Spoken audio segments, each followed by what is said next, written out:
छे किया गानै छे नुनु तोरा बैलून किनी देबो सुंदर लड़की देखी शादी करी देबो नुनु चुप चुप नुनु चुप चुप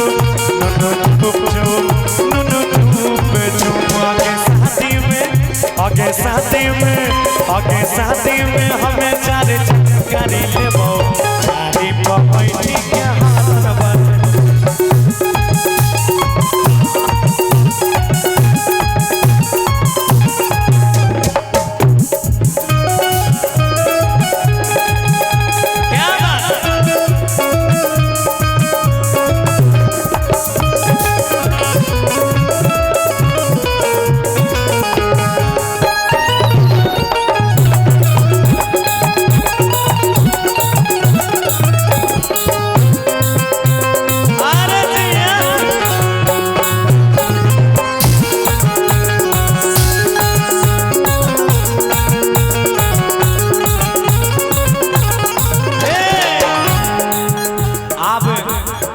मान ला कि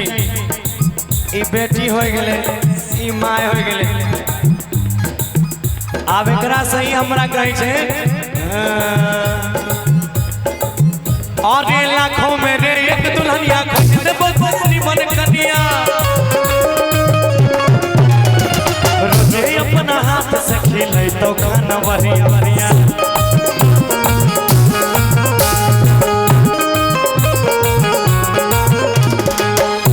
तब हम कहलो एकरा से फेर आके कोई कहै छै औका बौका कोई कहै छै पागल ऐत भर चिन्ता से रहै छी जागल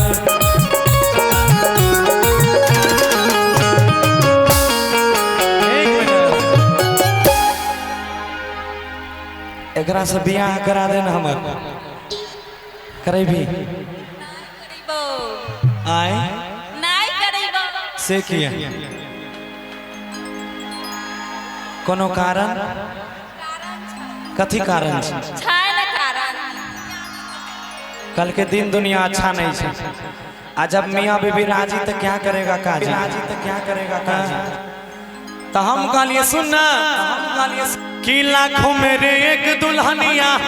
खोज देबो तोरा निमन कनिया अरे रोजे अपन हाथ से खिलै तो खाना बढ़िया बढ़िया ओना नहीं मानते तो दूसरों उपाय से मनबे के सुनिएगा भैया सुशील भैया दूसरों उपाय में कहबे कि गे मैयो शादी कराई दे सुना गे मैयो शादी कराई दे आइएगा गोराबा धो धो के पीबो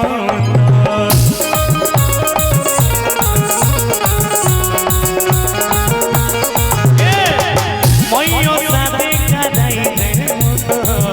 मैयो शादी कराई दे मोर गोराबा धो धो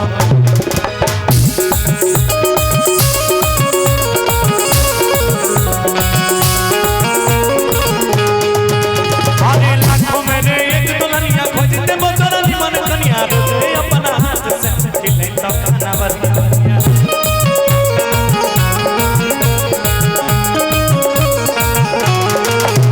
अरे कोई कहै छै औका बौका कोई कहै छै पागल रात भर चिन्ता से रहै छियै जागल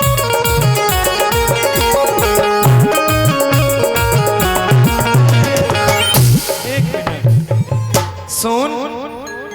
कि हमर बात जे मनबे तोहारा गोरा दबाइबो हमर बात जे मनबे तोहार गोरा दबाइबो कि बिहा करे गाड़ी लेबो